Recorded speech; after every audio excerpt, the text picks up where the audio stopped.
மக்களே, ஸ்ரீலங்கா ஃபுல்லா பயங்கர மழை.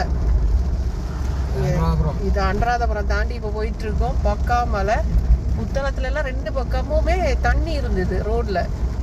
அடுத்து ஏதாவது அப்படி வந்ததுன்னா புத்தளத்துல தான் நாங்கள் ஃபுல்லா பார்த்தோம். இப்போ இந்த அனுராதபுரம் தாண்டி இல்லை, மழை நிற்கவே இல்லை.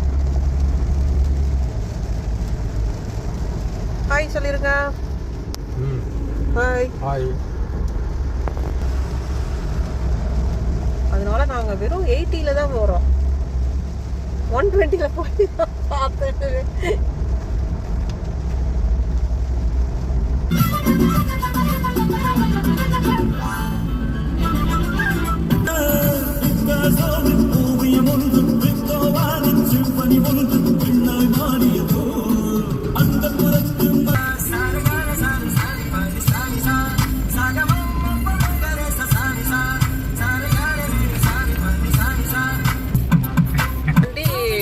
வவுனியா நோக்கி போறோம். ஃபுல் மழை. இப்ப மழை கூடிருச்சு.